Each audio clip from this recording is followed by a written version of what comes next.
Vamos lá então. Iniciando aqui mais um dia do nosso trabalho, nós vamos para o nosso livro Obreiros da Vida Eterna, de André Luiz, Psicografia do Chico. Nós estamos no capítulo número 10, Fogo Purificador. Bom dia, abraço. E dando sequência então, né, no último encontro, nós tratamos aqui do louvor e gratidão, né, um momento bastante especial que André Luiz vivenciou, junto com Zenóbia e também junto com outros colaboradores da Casa Transitória. E ali então, né, nós tivemos a presença de espíritos que se manifestaram através de um canal mediúnico, né, o que é um tema sempre curioso para nós, um canal mediúnico no próprio plano espiritual, onde espíritos de dimensões mais elevadas, pelas dificuldades de se, vamos dizer assim, materializarem nesse plano, nessa dimensão onde a casa transitória se encontra, um plano mais denso, mais próximo da crosta, então através de Luciana, espíritos se manifestaram. Nós tivemos também a presença de uma senhora que, em emancipação, entrou em contato, então, foi orientada pelos amigos espirituais, preparando uma nova reencarnação, tendo ali, né, o contato com um familiar, vamos dizer assim, né, um espírito próximo, desencarnado, e ali então preparavam uma nova encarnação, juntando ali todas as histórias, juntando as dificuldades que eles enfrentaram no passado, preparando para algo novo, né, que transformaria certamente a vida de todos, né? Então, agora nesse nosso novo encontro, nesse caso eles estavam na sala consagrada, né, que era o nome daquele ambiente onde havia necessidade, principalmente, de uma comunhão de pensamentos elevados para que favorecesse então a manifestação desses espíritos. E o mais interessante também é que, fazendo um paralelo dessa comunhão de pensamentos nessa sala, é a mesma coisa que nós vemos na necessidade dos trabalhos mediúnicos realizados aqui na nossa dimensão, onde nem sempre nós vemos, né, os médiums, os colaboradores se preparando para que os espíritos então tenham maior facilidade no campo vibratório, no campo fluídico, para se manifestarem nos trabalhos não apenas assistenciais, mas principalmente nos trabalhos de instrução, né, onde os espíritos necessitam de uma vibração mais sutil, mais equilibrada, né? Então isso é um exemplo para todos nós aqui no mundo físico. Feita então aqui a prece, né, e passada todas as orientações, nós temos aqui agora então o capítulo 10, Fogo Purificador, que era exatamente aquele trabalho programado pelas dimensões superiores para que trabalhassem pela dissipação das vibrações negativas saturadas naquele ambiente, né? Então, por isso haveria, como foi programado, uma mudança da casa transitória para outro ambiente, enquanto então seria feito essa limpeza fluídica naquela região. Bom dia, Angelina. Fogo purificador. Diz aqui para nós então. Na manhã imediata, a administração da casa transitória achava-se de posse do roteiro a seguir. Os cronômetros acusavam 6 horas. No entanto, as sombras densas e monótonas dominavam a região. O Instituto recebia o concurso de vários servidores de outras organizações socorristas da mesma natureza, enquanto a irmã Zenóbia se mantinha absorvida pelos quefazeres imperiosos do momento, cercada de assessores, orientando atividades alusivas à mudança próxima, né? Lembrando também que em capítulos anteriores nós acompanhamos André Luiz nos informando que outras instituições próximas à Casa Transitória estariam também mobilizadas para dar apoio para essa transferência da instituição, assim como também o acolhimento de vários outros espíritos nesse momento em que aconteceria então esse evento tão importante para aquela região. E aqui a grande expectativa que nós temos é exatamente de que forma que esse fogo purificador afetaria não apenas esses fluidos, essas cargas deletérias que ficavam concentradas nessa região, mas principalmente como afetaria então os espíritos que ali ficavam, de que forma que eles se comportariam diante desse momento, né? E diz assim então: ardendo de ansiedade por obter maiores esclarecimentos acerca dos trabalhos em execução, acompanhei o padre Hipólito, que me convidou a inspecionar os movimentos do átrio. Segui-o gostosamente. O serviço ativo exigia a atenção e o esforço de grande número de colaboradores. Instado pelas minhas interrogações insistentes, o prezado companheiro informou: as instituições socorristas como estas podem alcançar voos de grande alcance. E diante da minha funda admiração continuou: permanecemos, porém, noutros domínios vibratórios e não podemos ter grandes surpresas. As leis da matéria densa, nossas velhas conhecidas da crosta planetária, não são as que presidem os fenômenos da matéria quintessenciada, que nos serve de base das manifestações também transitórias. O homem encarnado somente agora começa a perceber certos problemas inerentes à energia atômica do plano grosseiro em que se situa, temporariamente a personalidade.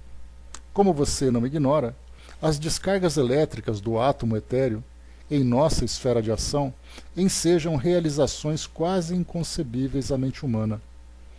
Nos círculos carnais, para atendermos aos nossos enigmas evolutivos ou redentores, somos fracos prisioneiros do campo sensorial, prisioneiros que se comunicam com a vida infinita pelas estreitas janelas dos 5 sentidos. Não obstante o progresso da investigação científica entre as criaturas terrenas, o homem comum apenas conhece, por enquanto, uma 8ª parte do plano onde passa a existência. A vidência e a audição, as 2 portas que lhe podem dilatar a pesquisa intelectual, permanecem excessivamente limitadas. Vejamos, por exemplo, a luz solar, que condensa as cores básicas suscetíveis de serem assinaladas pelo nosso olho, quando na Terra, percebemos tão somente as cores que vão do vermelho ao violeta, salientando-se que a maioria das pessoas nada enxerga além das últimas 5, que são o azul, o verde, o amarelo, o laranja e o vermelho, não registrando o índigo e o violeta. Existem, porém, outras cores no espectro correspondente a vibrações para as quais o olho humano não possui capacidade de sintonia. Manifestam-se raios infravermelhos e ultravioletas que o pesquisador humano consegue identificar imperfeitamente, mas que não pode ver. Ocorre o mesmo com a potência auditiva. O ouvido da mente encarnada assinala apenas os sons que se enquadram na tabela de 16 vibrações sonoras a 40.000 por segundo. As ondas mais lentas ou mais rápidas escapam-lhe totalmente. Há que obedecer às leis da gravitação e da estrutura de formas na zona de matéria densa para que a vida atinja seus divinos objetivos espirituais. O ex-sacerdote fez breve parada, sorriu amavelmente e continuou: os movimentos de trabalho em nossa esfera de luta, portanto, não podem ser vistos com a mesma deficiência de exame que antigamente nos presidia as observações. A matéria e as leis em nosso plano permanecem bastante diferenciadas, embora emanem da mesma origem divina. Aqui nós começamos a observar, bom dia, Mal. Aqui nós começamos a observar então uma comparação que é feita por Padre Hipólito daquilo que é percebido por nós através dos nossos sentidos básicos e aquilo que existe no mundo espiritual, nesse mundo mais sutil. Então, aquilo que para nós pode parecer fantástico, que acontece no mundo espiritual, isso se encontra enquadrado dentro das leis naturais de uma forma absolutamente normal, mas para nós acaba sendo fantástico. Então nós temos, por exemplo, a aplicação das energias, das descargas elétricas, né, como foi falado para nós aqui, a própria energia atômica que nós começamos a dominar, né, e quando nós falamos começamos a dominar, nós falamos de uma trajetória de 70 anos, Muito diferente, por exemplo, do que acontece com a própria energia elétrica, que nós temos um conhecimento de aproximadamente 200 anos. Então a energia atômica é relativamente moderna para nós, relativamente atual, sendo aplicada tanto na parte científica como na aplicação, né, das ciências, na aplicação da geração de energia, na aplicação, inclusive, né, de uma forma destrutiva das bombas e tudo mais. Então, de qualquer forma, é uma energia que nós começamos a dominar agora. É uma prática, uma técnica que começa a ser dominada agora. Então, mais no mundo espiritual, o uso das energias acabam escapando a nossa compreensão, o nosso conhecimento. Então, é essa explicação que nós temos. Então, mostra essas limitações desses nossos 5 sentidos e ainda assim acrescentamos a vidência e a audiência para percebermos o mundo espiritual, mas de uma forma muito limitada.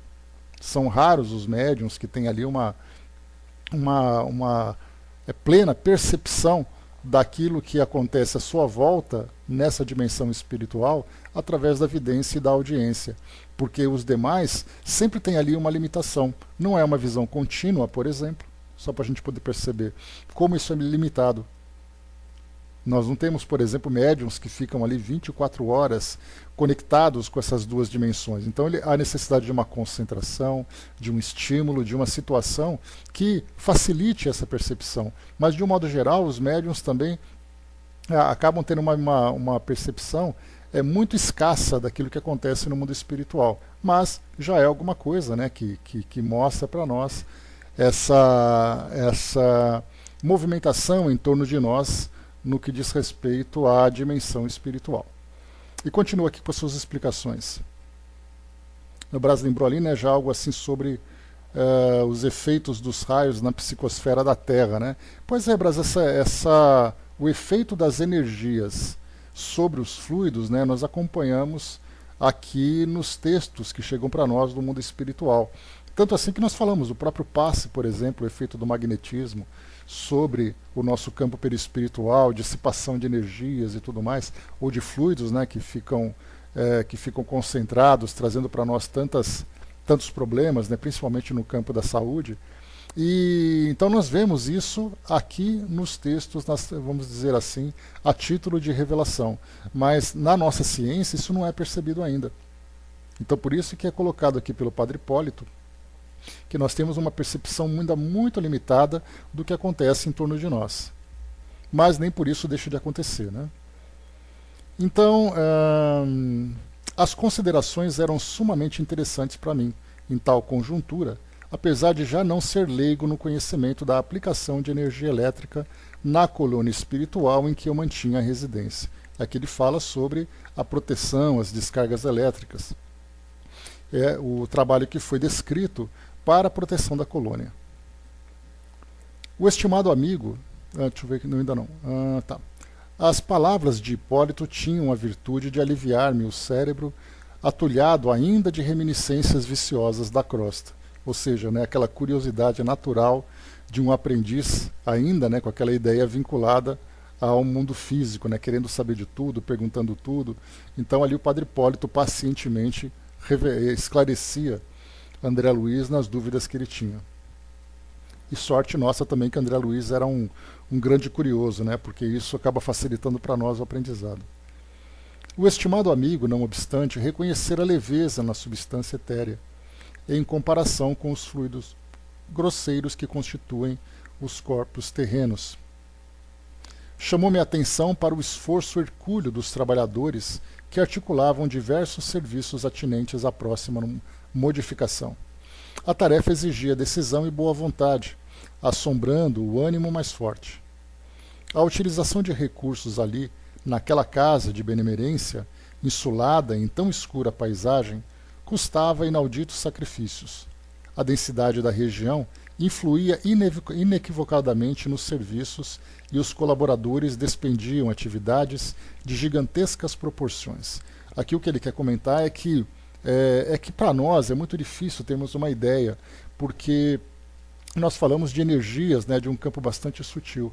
Mas podemos fazer uma comparação se nós, por exemplo, fôssemos realizar um determinado trabalho num lugar com muito poluído, num lugar muito sujo, com muitos gases, né, que nós não estamos acostumados ainda. Então, um local onde tem, por exemplo, uma grande concentração de lixo, uma grande concentração de poeira, de fumaça, de um modo geral, né, de queimadas. Então as pessoas que vivem naquele local estão ali, embora incomodadas, conseguem suportar.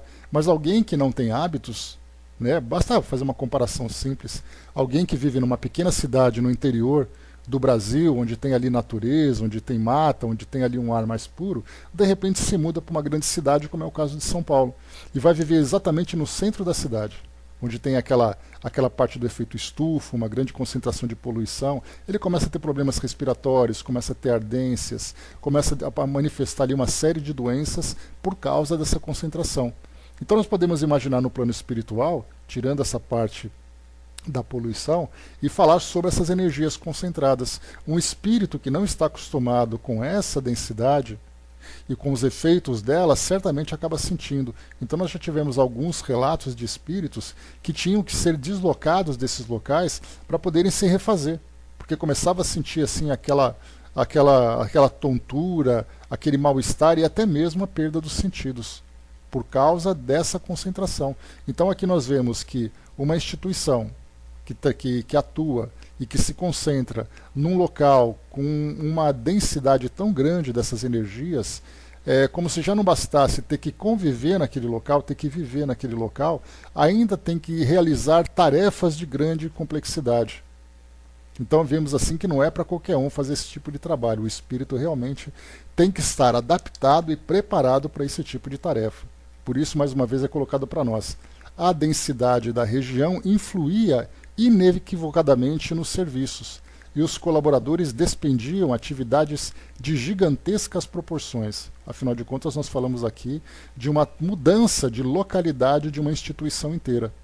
Então não era um trabalho fácil. Para nós, assim, é algo até meio fantasioso, né? Mas como nós não podemos comparar aquilo que acontece no mundo espiritual com o que acontece aqui no mundo físico, então a gente vai observando e aprendendo com essas revelações. A Angelina lembrou, interessante, que no término da fluidoterapia há uma reposição de energias. Resultado, ao sair, temos que dormir imediatamente, pois o sono é muito forte, né? O efeito é exatamente dessa concentração, que realmente não é fácil, né? Bom dia, Carol. E continua. Todo o pessoal disponível fora convocado ao trabalho dos motores, e quando me entregava a transportes admirativos, diante da maquinaria complexa, indescritível na técnica humana, a irmã Zenóbia, através de Jerônimo, nos pediu colaboração nas defesas magnéticas, em vista da necessidade de empregar maior número de colaboradores na preparação ativa do voo. Aqui, obviamente, quando se fala sobre motores, maquinaria, é uma expressão que André Luiz utiliza por falta de outra melhor. Porque os motores que nós entendemos, nós vemos aqui parafusos, arruelas, engrenagens, cabos, óleo, combustível, né? Então essa é a ideia que nós temos. Isso, bom trabalho, Carol. Então é essa a ideia que nós temos de motores. Agora, no plano espiritual, a ideia de motor nada mais é do que um equipamento que tem uma função específica, mas na sua estrutura, na sua composição, nós não podemos fazer uma comparação que nós temos aqui hoje. Então é o grande cuidado que nós precisamos ter quando nós fazemos uma comparação entre aquilo que existe no mundo espiritual com o mundo físico, utilizando os argumentos, utilizando a interpretação, o entendimento que nós temos do mundo material aplicando no mundo espiritual. Então a palavra pode ser o mesmo, mas a estrutura é muito diferente, a densidade, a forma de funcionar. Não vamos imaginar, por exemplo, alguém apertando um botão e de repente começa a funcionar as engrenagens, saindo ali, né, o gás da queima do combustível. Não é assim que funciona. Mas então entendemos, né, que esses motores, esses equipamentos, essa maquinaria diz respeito a um outro tipo de material, de composição e de funcionamento também. Então aqui nesse caso, Zenóbia pediu que André Luiz ajudasse na defesa para que liberasse aqueles colaboradores dessa função para ajudar nessa preparação ativa do voo, como é colocado para nós aqui. Não tínhamos tempo a perder. Aliás, só para comparar também, quando nós falamos de motores, que o plano espiritual tem um material diferente, funcionamento diferente, a mesma coisa acontece quando nós falamos, por exemplo, sobre a alimentação no mundo espiritual, quando nós falamos sobre, como André Luiz descreveu, né, aquele rio de águas azuis. Então, se nós utilizarmos ao pé da letra essas definições, aí então nós vamos ver um mundo espiritual muito fantasioso, realmente que traz para nós uma dificuldade muito grande de aceitação. Mas se nós fizermos a devida interpretação, compreendendo que as palavras são utilizadas para comparação, apenas a título para darmos um entendimento parcial para nós. Se nós tivermos esse entendimento, tudo fica muito mais fácil. Quando nós falamos em volitação, do espírito se deslocando pelo espaço e tudo mais, a primeira imagem que vem para nós são os personagens aqui dos nossos quadrinhos, dos filmes de ficção. Quando nós pegamos os super-heróis, super-homem voando pelos céus e tudo mais. E na verdade o espírito não se desloca dessa forma. Então temos que ter muito cuidado nessas comparações. Bom dia, Regina. Continuando então. Não tínhamos tempo a perder. O próprio assistente que nos orientava, num belo exemplo de renúncia fraternal, tomou a dianteira encaminhando-se para as faixas de defesa. Não eram estas altas e verticais como as muralhas das fortificações terrestres, mas horizontalmente estendidas, formadas de substância escura e que emitiam forças elétricas de expulsão num raio de 5 metros de altura, aproximadamente, circulando toda a casa. Diversos focos de luz permaneciam acesos e em rápidos minutos determinado responsável pela tarefa colocava-nos ao corrente do trabalho a executar. Então, olha só que interessante. Quando se fala sobre esses campos de defesa que André Luiz colocava, ele não fala, por exemplo, como as muralhas que nós temos nos castelos, nos fortes. Na verdade, é como se fosse um grande tapete estendido durante por determinado espaço, e esse tapete então irradiava para cima essas cargas elétricas. Então seria ali um muro invisível feito por esse campo magnético, como se fosse exatamente um campo de força. Então olha só que interessante, não eram essas altas e verticais, como as muralhas das fortificações terrestres, mas horizontalmente estendidas, formadas de substância escura e que emitiam forças elétricas de expulsão num raio de 5 metros de largura aproximadamente, circulando toda a casa. Olha que curioso que ele fala para nós. O Brás colocou, engraçado, temos de aprender até as locomoções do lado de lá, principalmente encarnado em desdobramento, né? Vai ser uma vida nova, né, Brás? Tudo aquilo que nós temos hoje aqui como nossa realidade, no mundo espiritual é tudo diferente. André Luiz mesmo, ele conta para nós sobre todas as situações que ele teve que aprender. Patrícia também, até mesmo, né, no livro dela, quando ela, no Violetas na Janela, ela traz uma descrição do seu aprendizado, independente daquilo que, se é criticado, se aquilo que ela fala é meio fantasioso, nós falamos da experiência do espírito. Então as dificuldades que ela teve, por exemplo, na volitação. E ela fala que ela tinha dificuldade, que ela não conseguia ainda transpor, né, um material fluídico que existia naquela colônia. O tombo que ela levava, ela contava que ela levava um tombo, né, que ela não conseguia ainda dominar essa técnica. Então são aprendizados novos, coisas muito curiosas, né? Então se muitos espíritos acreditam que assim que desencarnarem vão chegar no mundo espiritual no oba-oba, dominando tudo, vai ser ali uma grande decepção, né? Então, porque é tudo novo para nós, e tudo isso, dependendo do controle da mente, do controle mental, do equilíbrio, é algo que nós ainda não conseguimos nem fazer aqui no mundo material. Tanto que nós temos ali tantas e tantas doenças, tantos e tantos desequilíbrios que acontecem em nossas vidas, em virtude dessa falta de concentração, da falta do próprio equilíbrio do pensamento, do foco que nós temos que manter, né? As doenças que vão se tornando psicossomáticas, vão se somatizando no nosso corpo. Então, se aqui, no mundo material, o controle da mente para nós já faz esses estragos, imagina no mundo espiritual, quando nós não teremos o corpo físico que nós podemos entender como sendo um mata-borrão. É aquele material que absorve o impacto desses desequilíbrios das energias mentais. No mundo espiritual nós não teremos isso. Então aquilo que se pensa é aquilo que acontece. Então é um trabalho muito difícil realmente. O Brás colocou muitas coisas que André Luiz narrou, que existia lá, só chegou para nós mais tarde, né? O trem voador, TV de plasma. Pois é, ainda é a energia que nós estamos aprendendo a trabalhar, né? E mais uma vez, vamos lá.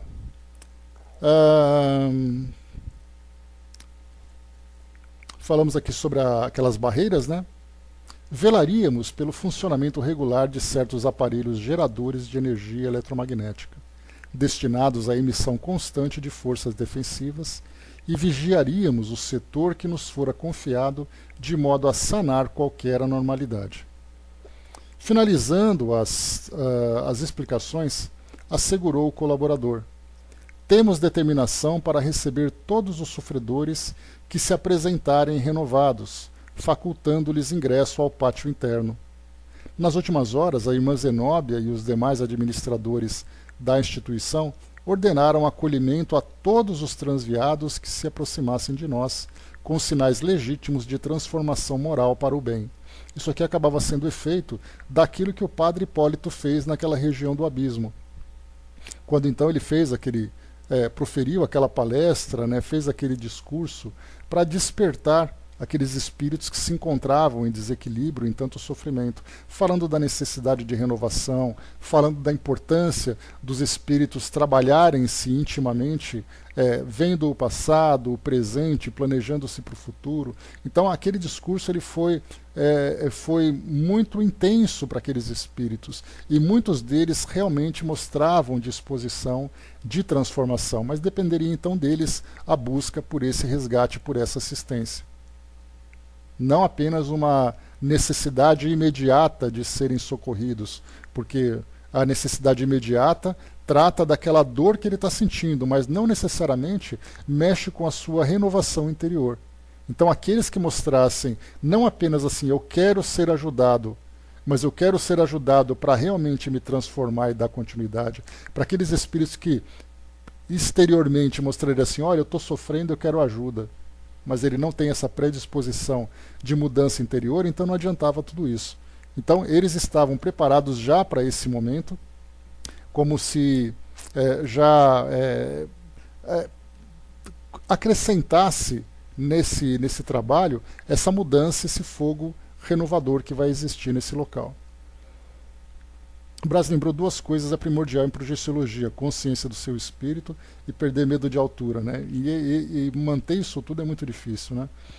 Porque essa consciência de manter o equilíbrio, manter o foco, manter a concentração para poder realizar essas saídas, essas emancipações é muito difícil, porque rapidamente o espírito desperta para a realidade que ele se encontra aqui, né? E temos ainda aqui, certo, Jerônimo estaria informado quanto às providências necessárias. Entretanto, dentro da minha ignorância, não contive a interrogação. Como nos asseguraremos, porém, dessa renovação? Daqueles espíritos, então, se eles estariam realmente renovados? O prestimoso assistente não permitiu que o interpelado me respondesse.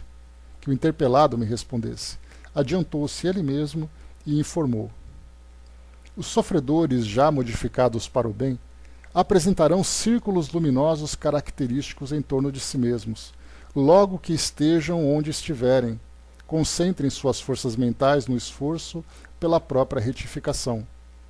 Os outros, os impenitentes e mentirosos sistemáticos, ainda que pronunciem comovedoras palavras, permanecerão confinados nas nuvens de treva que lhes cercam a mente endurecida no crime.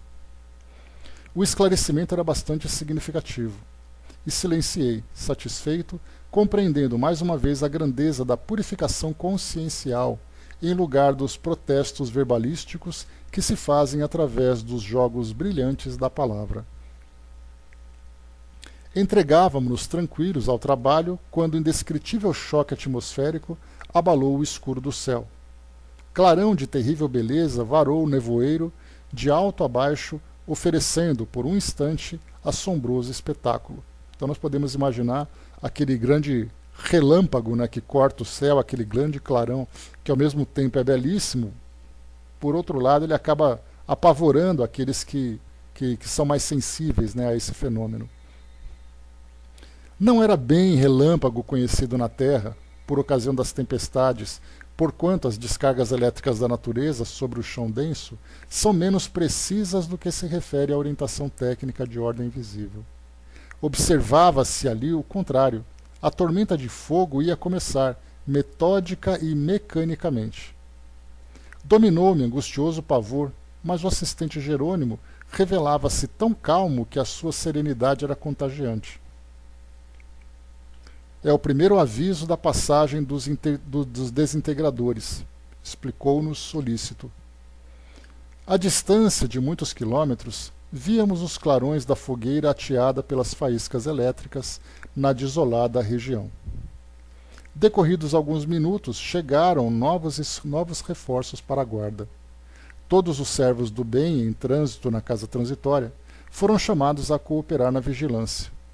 O assessor que os distribuía em variados setores do serviço esclareceu que o Instituto Socorrista deveria partir dentro de 4 horas e que, nesse tempo, em circunstâncias como aquelas, seria grande o número de infortunados a procurar-lhe as portas, acentuando que não se dispunha de colaboradores em quantidade suficiente para atender às tarefas do átrio. Isso porque muitos espíritos, então, vendo essa grande movimentação e o temor que acabaria, então, batendo em todos, muitos deles procurariam refúgio nessa instituição. Mas ali, como nós vimos, somente aqueles que realmente mostravam uma predisposição poderiam ser assistidos. Daí, então, essa grande movimentação, essa grande mobilização de colaboradores já preparados tanto para assistir aqueles que desejavam um verdadeiro auxílio, como para proteger a instituição daqueles que simplesmente buscavam refúgio e que poderiam causar grande perturbação. Antes de maiores explicações, ribombou um novo trovão nas alturas. O fogo riscou em diversas direções, muito longe ainda, como a notificar-nos de sua aproximação gradativa. Dessa vez, todavia, recebi a nítida impressão de que a descarga elétrica não se detivera na superfície. Penetrara a substância sob nossos pés, porque espantoso rumor se fez sentir nas profundezas. Olha o comentário que André Luiz fez aqui agora, fugindo um pouco daquilo que normalmente nós estamos acostumados, que os espíritos estão caminhando. Caminhando sobre o que exatamente? Na nossa visão, nós colocamos caminhando sobre a terra, caminhando sobre o chão, caminhando sobre ruas. E aí então nós temos aqui, penetrar a substância sob os nossos pés. Esse sob nossos pés acaba exatamente colocando algo indefinido. Não é terra, não é concreto, não é pedra, é simplesmente uma substância concentrada sob os nossos pés. E isso já nos leva também ao entendimento, por exemplo, dos fluidos, que nós estudamos lá no capítulo 14 do livro A Gênese, quando Kardec fala para nós sobre a manipulação desses fluidos pelos espíritos, dizendo que os fluidos seriam como tijolos nas mãos dos espíritos, na mão dos encarnados. Então, a força mental, a capacidade de manipulação, e aí nós entramos num tema bastante interessante, que é, por exemplo, as construções no mundo espiritual. É a mesma coisa que acontece lá no capítulo número 8, se eu não me engano, do Livro dos Médiuns, Laboratório do Mundo Invisível, quando Kardec também fala sobre a produção de objetos, roupas, a famosa tabaqueira que nós estudamos, né? Falando não apenas da sua estrutura, mas também na própria composição da substância, no caso do rapé que se encontrava naquela tabaqueira. Por isso, então, a substância sob os nossos pés, uma grande quantidade de fluidos concentrados, que tornando-se para os espíritos objetos sólidos, elementos sólidos. Então aqui já começa, chama a nossa atenção, mostrando que André Luiz não utilizou uma palavra que fosse comparado com aquilo que nós temos no mundo material. E diz ainda: muitas vezes ouvira viajantes que afrontaram sinistros no mar, e todos eram unânimes em asseverar a beleza cruel das grandes tormentas no dorso do abismo equóreo, bem como afirmavam que viajor algum, por mais incrédulo, conseguia subtrair-se às ponderações místicas da fé, perante o turbilhão escachoante do desconhecido. Ali, no entanto, a emoção era mais solene, os fatores mais complexos, tal patético fenômeno. O que ele quer dizer aqui é que, mesmo aqueles que, por exemplo, estão navegando, principalmente naquela época mais antiga, mas hoje também, seja na aviação, seja na navegação, os indivíduos que passam por uma grande tormenta, uma grande tempestade, apesar do medo, ele não pode negar a beleza daquilo tudo.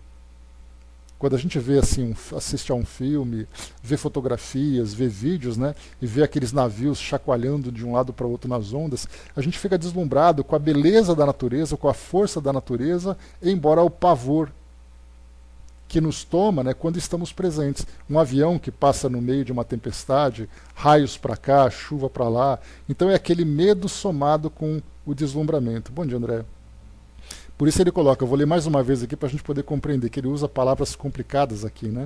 Então ele diz assim, muitas vezes ouvira viajantes que afrontaram sinistros no mar, e todos eram unânimes em asseverar a beleza cruel das grandes tormentas no dorso do abismo equóreo, bem como afirmavam que viajor algum, por mais incrédulo, conseguia subtrair-se às ponderações místicas da fé. Ou seja, ele pode ser ali até ateu, mas no momento que o bicho pega no meio de uma tempestade, ele fala, meu Deus, me ajuda. Então, até mesmo no caso do mundo espiritual, aqueles espíritos que blasfemavam, que mostravam ali um ceticismo, quando começaram então esses fenômenos de purificação, muitos deles se ajoelhavam e falavam, ai meu Deus, me ajuda.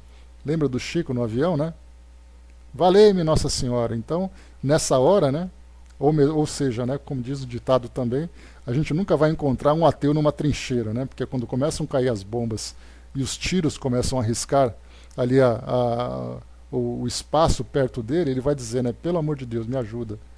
Então é o que acontece nesses momentos também. E diz ainda, buscando talvez tranquilizar-me, o assistente afiançou: o trabalho dos desintegradores etéreos, invisíveis para nós, tal a densidade do ambiente, evita o aparecimento das tempestades magnéticas que surgem, sempre quando os resíduos inferiores de matéria mental se amontoam excessivamente no plano. Curioso também essa parte, porque, primeiro, quando nós falamos sobre o trabalho desses desintegradores com essas descargas elétricas, os espíritos dizem para nós também, mostrando que as tempestades, os raios, eles têm o objetivo de purificar a nossa atmosfera. Nós encontramos essa afirmação lá no Livro dos Espíritos, lá na participação dos espíritos nos fenômenos da natureza, a ação dos espíritos nos fenômenos da natureza. Então as tempestades, os raios têm esse objetivo de purificar a nossa atmosfera, ainda que seja num campo mais sutil.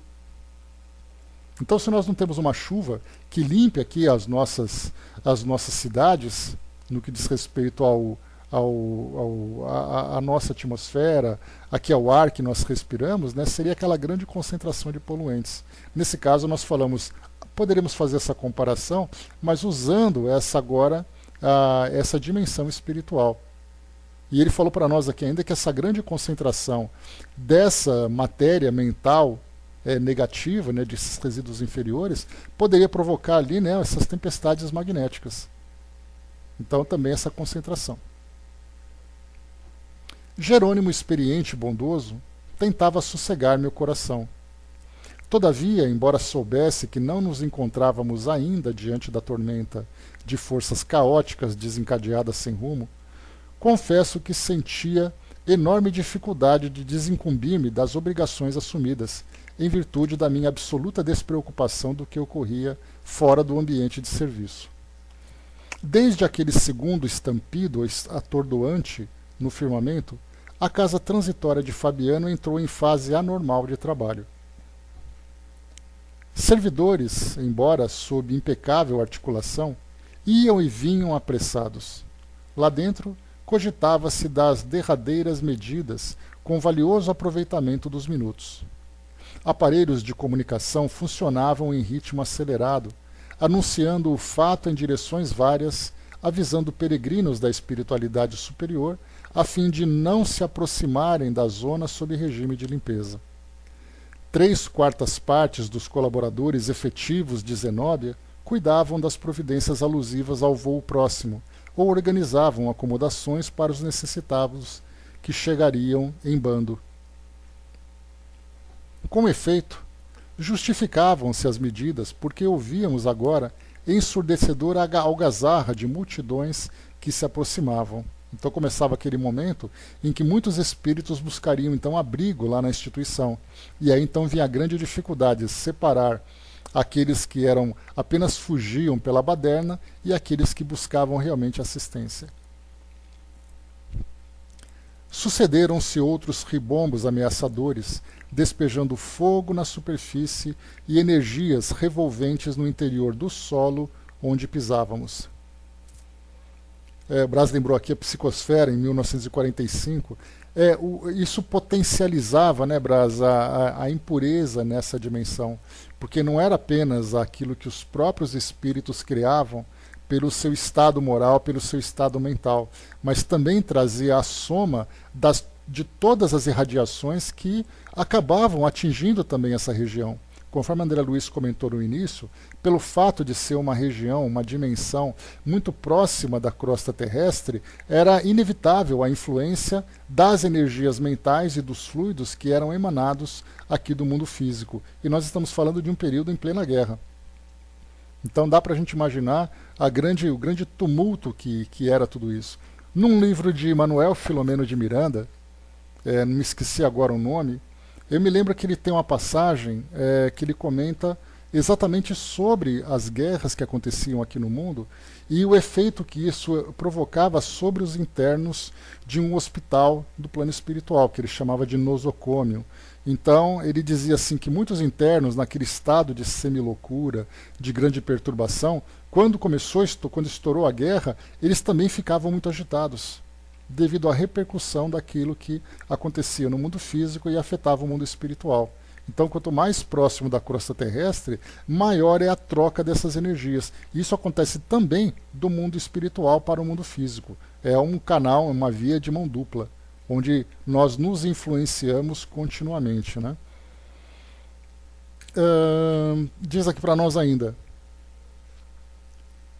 Ondas maciças de sofredores aterrados começaram a alcançar as defesas. Era dolorosa a contemplação da turba amedrontada e expectante. Aproximamo-nos dela quanto era possível. Socorro, socorro, clamavam infelizes em agrupamentos compactos. Ameaçavam-nos outros. Fujam daqui, atravessaremos essa barreira de qualquer modo. O abrigo nos pertence, vamos à força. E não se limitavam às palavras. Avançavam em massa sobre as faixas horizontais para recuarem apavoridos. Ajudai-nos, pelo amor de Deus, suplicavam os menos atrevidos. Recolhei-nos por caridade, seremos perseguidos pelo fogo devorador. Entretanto, com maior ou menor intensidade, todos os sofredores exibiam escuros círculos de treva em torno de si. Aí já começamos então a ver aquela diferença, né? Aqueles que mostravam uma disposição irradiavam então uma luz, né? Uma luminosidade, uma pequena luminosidade, e aqueles que apenas fugiam temerosos desse evento, mas que não tinham qualquer disposição de transformação, eram ainda acompanhados desses círculos escuros. Então essa era ali a forma para a identificação daqueles que seriam ajudados ou não. Continua para nós. Um deles atingiu-nos o círculo de atividade e identifiquei-o. Não havia qualquer dúvida. Era o verdugo que me provocara tanta revolta íntima na véspera. Pastou-se de joelho, não muito longe de nós, e implorou: tende piedade de mim. As fogueiras ameaçam-me. Penitencio-me, penitencio-me. Fui pecador, mas espero contar com o vosso auxílio para reabilitar-me. As rogativas sensibilizariam qualquer cooperador menos avisado, mas prevenidos quanto à senha luminosa, notávamos que o pedinte se cercava de verdadeiro manto de trevas. Dele se aproximou Luciana quanto pôde, fixou-o bem, fez significativo gesto e exclamou, espantada, embora discreta: oh, como é horrível a atividade mental desse pobre irmão! Vêem-se no halo vital deploráveis lembranças e propósitos destruidores. Está amedrontado, mas não convertido. Pretende alcançar nossa margem de trabalho para se apropriar dos benefícios divinos, sem maior consideração. A aura dele é demasiadamente expressiva.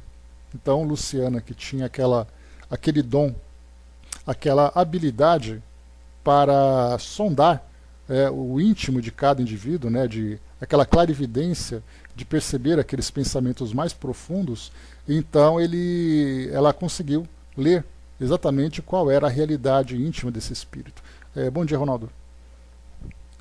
Ia dizer mais alguma coisa.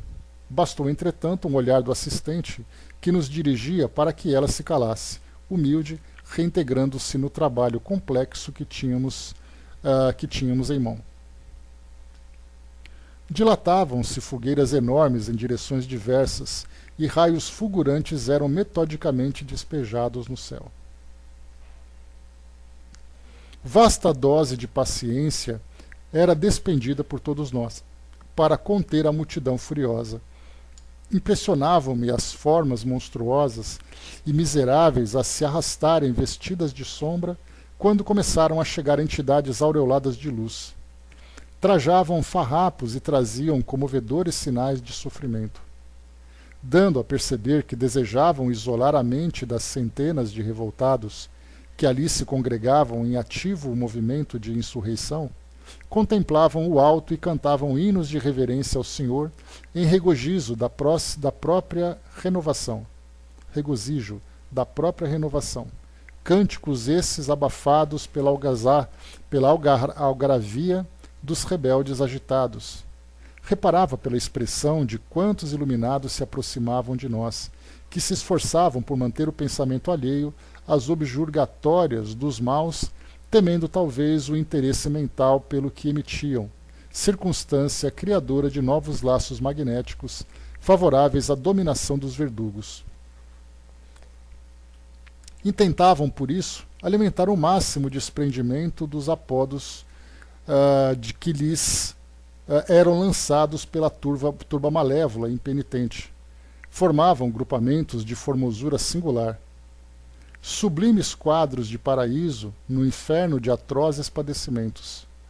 Vinham de mãos entrelaçadas como a permutar energias, a fim de que se lhes aumentasse a força para a salvação, no minuto supremo da batalha que mantinham, talvez desde muito antes.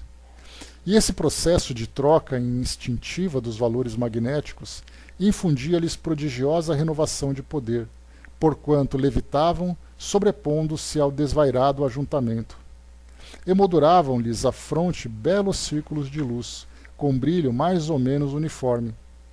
Enquanto os tipos de semblante sinistro lhes dirigiam insultos, lhes cantavam hosanas ao Cristo, entoando louvores que de certo lembravam os júbilos dos primeiros cristãos, perseguidos e flagelados nos círculos, quando se retiravam sob os apupos de espectadores perversos. Mas, para se acolherem ao asilo de Fabiano, necessitavam pousar rente a nós, que lhes abríamos passagem prazerosamente. Entretanto, para alcançarem o átrio da instituição, eram compelidas à quebra da corrente de energias magnéticas recíprocas, mantendo-se de mãos separadas, e os recém-chegados, em sua maioria, desvencilhando-se involuntariamente uns dos outros, tombavam enfraquecidos após prolongado esforço, logo aos primeiros passos da região interna da casa transitória. Semelhavam-se assim a aves esgotadas em laboriosa excursão, pois, depois de atingirem o objetivo que as fizera afrontar distâncias e tormentas. Né? Então, o que nós vemos aqui... Andréia, não deu para entender o que você escreveu. Acho que veio truncado aqui para nós. Então, o que nós vimos aqui eram grupos desses espíritos que se dirigiam a essa instituição de mãos dadas, se dirigiam, então, mostrando realmente essa transformação íntima, essa disposição. né, porque a irradiação que eles apresentavam já era aquela identificação que André Luiz comenta aqui um pouco atrás. E após eles passarem, então, né, após eles passarem esse campo magnético de proteção, eles caíam então esgotados, como nós vimos aqui, mas eram espíritos já credenciados para receberem essa assistência. Na qualidade de aprendiz incipiente, angustiava-me a observação. Tudo, no entanto, fora previsto pelas autoridades administrativas do Instituto. Enfermeiros e macas, em grande número, estacionavam não longe de nós, promovendo socorros imediatos. Pequenos e admiráveis cordões de entidades transformadas interiormente pelos dolorosos banhos de pranto santificador chegavam agora de todos os lados. E as hordas ferozes e irônicas, rodeadas de trevas, multiplicavam-se também em turbas compactas, ferindo-nos a audição com blasfêmias e injúrias contundentes. Né? Quando André Luiz fala blasfêmias e injúrias contundentes, dá para a gente imaginar ali as piores expressões possíveis, gritadas, urradas, né, em direção a esses trabalhadores. Né? Então, aqui, mesmo que nós estimulássemos a nossa imaginação, né, nos piores palavrões, nas palavras de baixo calão, nas piores expressões possíveis, lá não apenas eram expressões que eram, vamos dizer assim, ditas, né, como parte de um vocabulário. Elas eram estimuladas, vai com Deus, Miriam, bom dia. Elas eram estimuladas pela dor, pela revolta, pelo sofrimento. Então eram palavras que era realmente a exteriorização daquilo que os espíritos traziam, né, nos seus íntimos. Então eram realmente agressões verbais que, se não tivesse ali a devida proteção e o devido equilíbrio, esses espíritos então seriam certamente afetados por essas energias. E diz aqui para nós ainda: entre os ingratos e rebelados havia contudo criaturas que se mostravam aflitas e genuflexas, né, de joelhos, tocavam-nos o coração fraterno com seus brados de socorro e amargurosas queixas, as quais, porém, não podíamos aliviar com qualquer benefício precipitado, em virtude da perigosa condição mental em que se mantinham, condição que lhes impunha sofrimentos reparadores. Então era o caso daqueles espíritos que, embora caíssem de joelhos e mostrassem ali, né, o verdadeiro medo, eles não podiam ser atendidos porque a disposição íntima, que seria identificada por aquela irradiação luminosa, não era ainda observada. Então não adiantava colocar um espírito naquele local sem que ele tivesse realmente uma mudança. Fazendo uma comparação, vamos lá, usando o mesmo exemplo de sempre, que facilita para nós assim a ilustração dessa ideia. Aqui em São Paulo, a Cracolândia. Então imaginemos que, num determinado momento, nós teríamos ali então uma limpeza daquele local, onde teríamos ali o serviço de limpeza da prefeitura, jogando, né, toda aquela água nos carros-pipa, jogando detergente para poder limpar as ruas.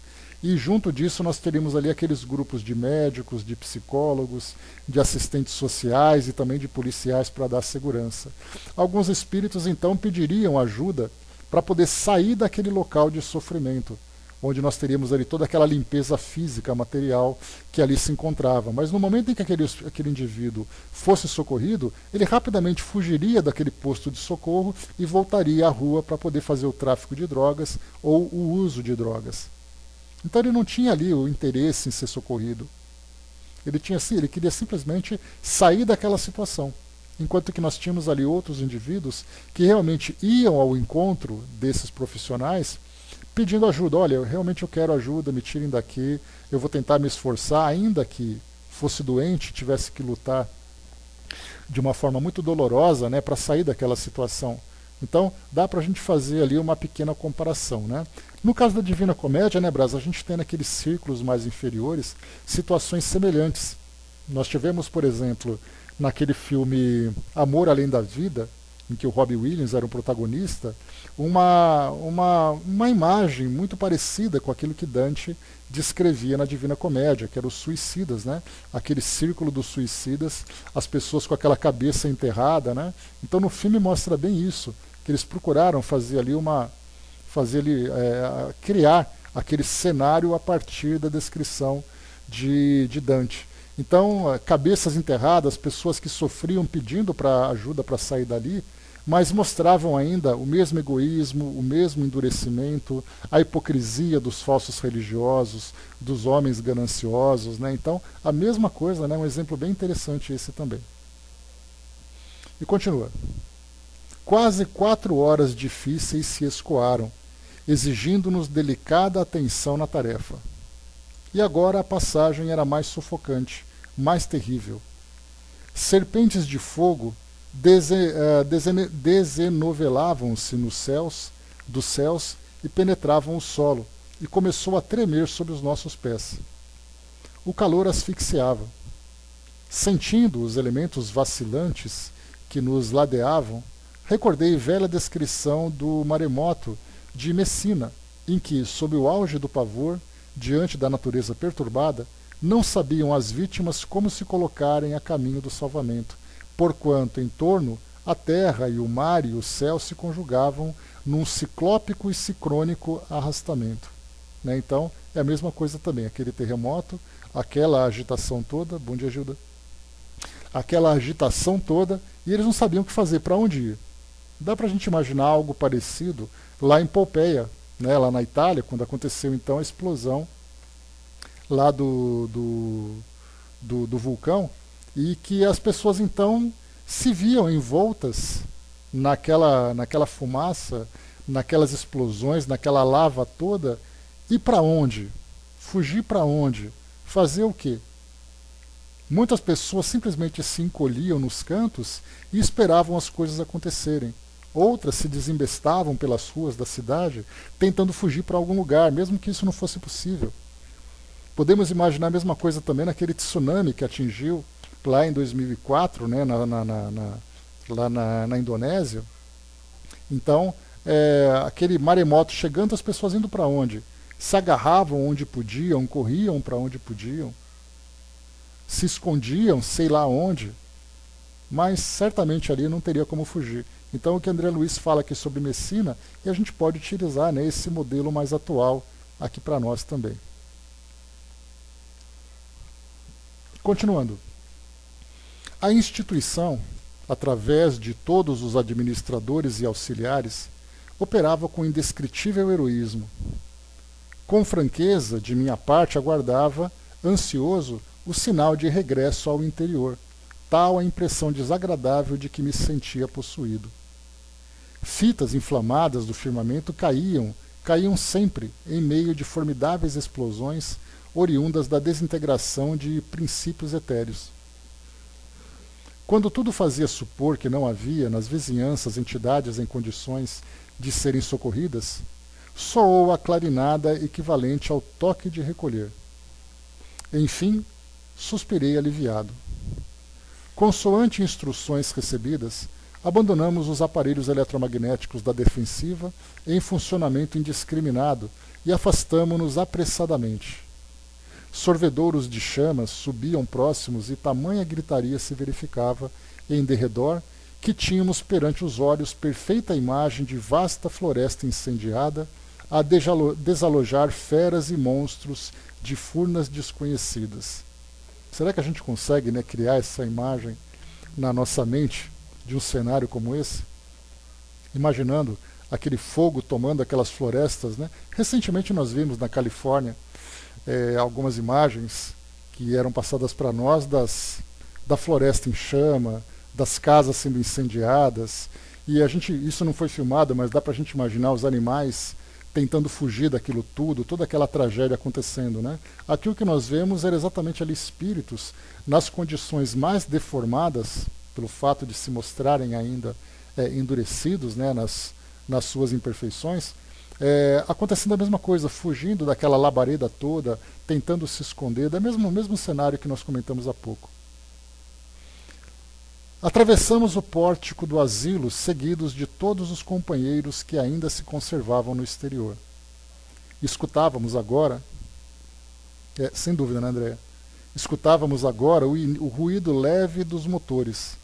Lá fora, espessos bandos de entidades perversas tentavam ainda romper os obstáculos, invadindo-nos o abrigo prestes a partir.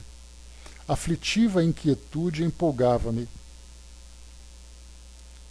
Que seria de nós se a multidão assaltasse o reduto? Por outro lado, a queda contínua de faíscas flamejantes, a meu ver, punha em perigo a organização. Por que não desferir o voo imediatamente? Era forçoso considerar que dentro do asilo reinava absoluta ordem, não obstante o ritmo apressado do trabalho. Acomodações simples, mas confortadoras, recebiam sofredores extenuados. E serena como sempre, como se estivesse habituada às perturbações externas, a irmã Zenóbia controlava a situação, ultimando providências. Todas as portas de acesso fácil ao interior foram hermeticamente cerradas.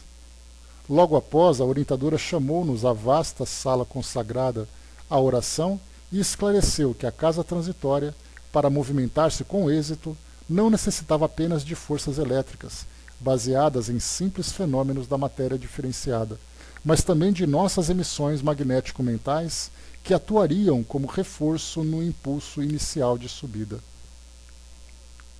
Zenóbia fora breve, dadas as circunstâncias do momento. Mantínhamos-nos todos em ansiosa expectativa, concentrados na câmara da prece, com exceção dos companheiros que se achavam em serviço de assistência imediata aos recolhidos das últimas horas e de quantos se conservavam de sentinela junto à maquinaria em funcionamento. Funda emoção transparecia em todos os rostos. Lá fora, rugiam elementos em atrito. A diretora, após convidar-nos a transfundir vibrações mentais, num só ato de recolhimento ao Senhor, tomou entre as mãos lindo volume. Reconheci-o imediatamente. Era a Bíblia, nossa conhecida de tantos anos. Abrindo-a atenciosa, a orientadora começou a ler o Salmo 104, em voz alta, pausada e solene. E diz aqui o Salmo para nós: Bendize, ó minha alma, o Senhor, Senhor Deus meu engrandecido, de majestade e de esplendor. Revestido de luz como de um manto, desdobraste o céu como sagrada cortina da vida. Construíste as sublimes câmaras das águas, fazes das nuvens o seu carro, e derramas teu hálito criador nas asas do vento. Enches o universo de mensageiros, e por vezes toma por teu ministro o fogo devorador. Fundaste-nos a casa terrestre em bases seguras, garantindo-nos a vida em séculos de séculos. Deste-lhe abismos e pincários por vestidura. Santificaste as águas para que se elevem sobre os montes. Mas à tua voz de comando, todos os elementos se transformam. Porque se envias a música da manhã, envias igualmente o trovão destruidor.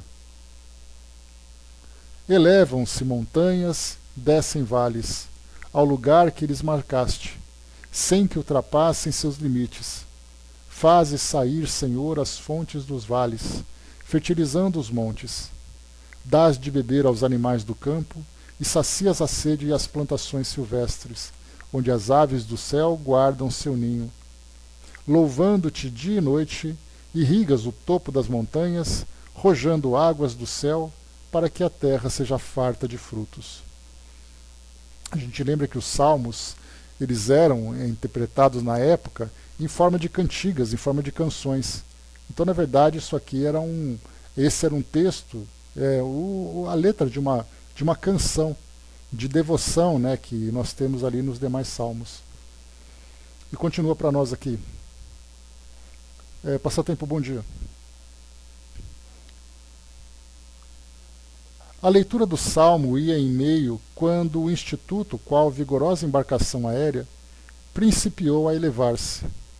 A devotada orientadora não lia apenas, pronunciava os vocábulos de louvor, compilados há tantos séculos, sentindo-os intensamente.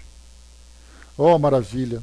Tamanha era a comoção com que se dirigia, humilde e reverente ao Senhor do Universo, que o tórax de Zenóbia parecia misterioso foco resplandecente. Contagiados pela sua fé ardorosa, uníamos na mesma vibração. O oratório encheu-se de profusa claridade. Luz radiante ganhava os compartimentos próximos e deveria espraiar-se lá fora no campo de sombras espessas. Eminentemente comovido, observei que a casa transitória, deslocada vagarosamente de início, punha-se agora em movimento rápido. Não pude examinar particularidades do fenômeno. A atitude recolhida de Zenóbia, em oração vigilante, compelia-nos a sustentar o mesmo tono vibratório ambiental. Reparava, porém, que a instituição socorrista subia sempre. Decorrida quase 1 hora de voo vertical, alcançamos uma região clara e brilhante. O sorriso do sol trouxe-nos o alívio. Levantou-se a diretora e, seguindo-a, erguemo-nos de novo, compreendendo que a fase perigosa passara. Diante desse momento, a instituição movimentou-se em sentido horizontal, viajando sobre os elementos do plano. Das pequenas janelas, contemplamos as coloridas auréolas do fogo devorador. É como se aquela imagem, né, de um avião voando sobre as nuvens de tempestade. Então, para cima, olha, encontra ali o céu, né, no caso de uma viagem noturna, por exemplo, olha para cima e vê ali as estrelas, porque o céu está limpo. E olha para baixo, aquelas nuvens carregadas com os relâmpagos acontecendo e tudo mais, né? Então poderíamos assim usar essa comparação, ainda que seja muito pobre, para ter uma ideia do que André Luiz descreve para nós. Grupos diversos puseram-se em palestra e observação. A irmã Zenóbia, secada de assessores, comentava as próximas medidas referentes aos serviços de readaptação. Aproximando-se do assistente Jerônimo e do padre Hipólito, que trocavam ideias entre si, passamos a analisar a grandeza do trabalho sob os nossos olhos. Oh, exclamei, se os homens encarnados entendessem a beleza suprema da vida, se apreendessem antecipadamente algo dos horizontes sublimes que se nos apresentam depois da morte do corpo, certamente valorizariam com mais interesse o tempo, a existência, o aprendizado. Jerônimo sorriu e ponderou. Sim, André. Todavia, importa observar que o plano transitoriamente pisado pelos homens permanece também repleto de mistério e encantamento. Para os que amam a glória de Deus, a crosta planetária oferece sublimes revelações, desde os estudos dos infinitesimal até a contemplação dos grandes sistemas de mundos que se equilibram na imensidade. O que Padre Hipólito, que Jerônimo traz aqui para André Luiz, é falando sobre tudo aquilo que nós estamos ainda aprendendo a conhecer. Basta a gente lembrar, por exemplo, algo muito simples, a aurora boreal. Quando a gente vê ali as partículas do Sol, que se chocam com o campo magnético da Terra, provoca aquele fenômeno belíssimo. Então a gente olha aquilo, nós temos turistas, hotéis que são construídos, principalmente lá na região norte da Europa, ou lá no norte da América do Norte, para que os turistas possam contemplar esse fenômeno. E aí então nós vemos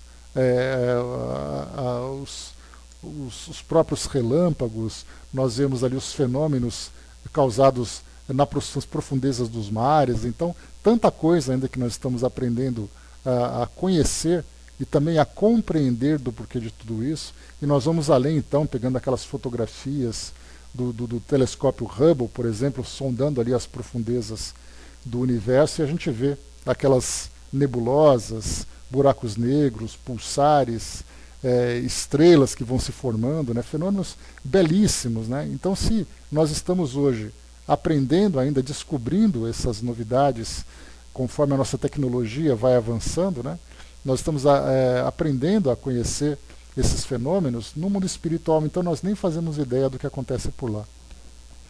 Se a matéria nos proporciona todas essas belezas, imaginemos aquilo que é imperceptível para os nossos sentidos. O que acontece por lá? É o que André Luiz está dizendo para nós aqui. Então ele diz para nós de novo aqui, né? A crosta planetária oferece sublimes revelações, desde os estudos do infinitesimal, que é o caso do mundo microscópico, né? E subatômico também, até a contemplação dos grandes sistemas de mundos que se equilibram na imensidade. O Brás lembrou aqui, né, do lançamento lá mais aquela sonda, né, para Marte também, e começa ali um novo campo de pesquisa, assim como os japoneses enviaram para Vênus também, né, Brás, uma sonda para fazer ali um estudo sobre aquele planeta. Então, nós estamos agora começando a sair um pouco aqui do nosso mundo, e ainda assim o nosso próprio mundo ainda oferece ainda seus mistérios. E meditando sobre as horas inolvidáveis que passamos desde a nossa descida ao abismo, ouvi ambos os companheiros trocarem impressões acerca dos problemas transcendentes da vida, como sejam o aprimoramento do espírito e da forma, o planejamento dos destinos de orbes e seres, o governo místico da Terra em suas diferentes esferas de atividade e evolução, os vários tipos de criaturas da humanidade, as leis do progresso e da reencarnação, a extensão das forças condensadas do átomo etérico no átomo etérico, a energia dos elementos químicos no campo físico das manifestações planetárias e o poder criador dos grandes mentores da sabedoria. Escutava-os entre o silêncio e a humildade, como aprendiz extasiado diante de mestres benévolos e experientes. É aquele papo cabeça que estava tendo do lado, né? E André Luiz ali só ouvindo, apreciando de boca aberta, provavelmente, né? Muita coisa que esses espíritos conversavam, que iam muito além da compreensão e do conhecimento de André Luiz. Em breve, porém, após aurir lições que jamais esquecerei, reparamos que a casa transitória descia suavemente. Regressávamos ao círculo de substância densa, embora menos pesada e menos escura. Dentro em pouco pudemos localizar o abrigo de Fabiano em outra zona de serviço fraterno. Extensa legião de servidores aguardava nossa chegada, a fim de colaborar conosco no esforço de readaptação. Gastáramos na viagem 3 horas e 35 minutos. Complexas atividades esperavam os obreiros dedicados. Preliminarmente, porém, a irmã Zenóbia, radiante, congregou-nos na jubilosa prece de agradecimento, após a qual Jerônimo nos convidou a sair. 5 irmãos fiéis ao bem, já em vésperas de libertação da carne, aguardavam-nos o auxílio na crosta da terra, e era necessário partir. Então aqui acaba esse nosso capítulo número 10 do Fogo Purificador, e Jerônimo então já lembrou que após a chegada deles era necessário então dar sequência na atividade, né, que eles tinham como incumbência, né, que era exatamente vir aqui ao mundo físico para ajudar 5 espíritos que estavam em processo de desencarnação. Esse era o objetivo. Saíram então de nosso lar e se dirigiam aqui para um hospital, para uma residência, né, para auxiliar esses espíritos nessa desencarnação. No meio do caminho, passaram pela casa transitória e André Luiz então descreve para nós todas essas experiências que ele acabou vivenciando e aprendendo também junto a esse grupo, a essa equipe, né? O que na verdade a gente pode colocar que ele foi um grande privilegiado, né, de presenciar, de testemunhar um trabalho de tamanha complexidade como esse que aconteceu, de socorro inicialmente, de resgate desses espíritos, embora ele tivesse ali alguma experiência nesse sentido, mas essa mudança, essa purificação, essa depuração. Então, ele foi ali um grande privilegiado por ter essa coincidência dele ter realizado uma tarefa, ter uma tarefa para realizar e no meio do caminho participar de algo desse tipo de ação. E o que nós lembramos também é que o livro Obreiros da Vida Eterna, lá no início, André Luiz relata para nós que é uma descrição de um trabalho de 30 dias que ele e mais a equipe dele, né, o irmão Jerônimo, Padre Hipólito, Luciana, realizariam aqui na crosta. Então tudo isso se desenrola durante um mês. E nós lembramos, né, que no livro, se eu não me engano, o livro Os Mensageiros, ou foi Missionários da Luz, ele teve ali uma semana de trabalho, acho que foi Os Mensageiros. Era durante uma semana apenas. E aí, então ele foi descrevendo, capítulo por capítulo, todas as experiências. Né? Esse aqui, nesse caso, é então durante 30 dias. Então finalizamos esse capítulo número 10, Fogo Purificador. E o próximo item que nós vamos estudar, o próximo capítulo, capítulo 11, Amigos Novos. Esse vai ser então o tema que André Luiz vai trazer para nós. Né? E aqui agora já entrando também, começando a passar para nós essa nova etapa do trabalho que eles vão realizar. Então é isso, pessoal. Finalizando por aqui o nosso encontro de hoje. Né? Esse é um capítulo que pareceu bastante com um filme de ficção misturado com um pouco de terror, né? Mas como a vida imita a arte, nesse caso nós temos ali a vida mostrando a sua realidade, mesmo que se pareça para nós como algo fictício. Isso porque foge completamente à realidade que nós vivemos aqui no mundo material. Então, no mundo espiritual, nós temos ali atividades novas, elementos novos, realidades novas, né? Que até então, para nós, a gente lembra que era completamente desconhecido, como também é desconhecido muitos trabalhos e muitas atividades que acontecem nas dimensões mais elevadas, coisas que nós sequer imaginamos. Pensarmos, por exemplo, né, de que forma que os espíritos trabalham, por exemplo, para a formação de mundos. Que tipo de energias, quem são os espíritos, que tipo de trabalho que eles fazem, quanto tempo isso leva. Então nós tivemos ali uma pequena, mas uma pálida demonstração do que acontece naquele campo, naquela dimensão, naquela situação. E aí então nós podemos olhar para o espaço e imaginar, até mesmo aqueles que não levam, não tem como referência esses relatos de André Luiz, podem imaginar que mesmo que os espíritos vão para o espaço, para essas dimensões mais elevadas, o que fazem esses espíritos? Como eles atuam? O que acontece, por exemplo, só para a gente poder ter uma ideia, naquele grupo, né, junto àquele grupo de espíritos que elaboram os princípios vitais que vão surgir no nosso mundo. Como acontece essa mobilização? Então, tanta coisa para nós aprendermos ainda que nós sequer imaginamos. Nós nem... Até André Luiz diz, né, que não adianta descrever para nós que nós nem vamos entender o que eles querem dizer. Mas está aí, né, o que a doutrina espírita nos proporciona é esse conhecimento, ainda que seja de pequenas situações do mundo espiritual, mas que dá para a gente ter uma ideia porque nós conseguimos então projetar, seja para os mundos mais inferiores, mais inferiorizados, até os mundos mais elevados, percebendo, no mínimo, que tantas e tantas ações podem ocorrer ainda que nós não compreendamos. Mas isso para nós já é algo importante, né? Porque vai desvendando, vai tirando para nós esse véu de mistérios do mundo espiritual. Então, finalizando por aqui, pessoal, o nosso encontro de hoje, mais uma vez.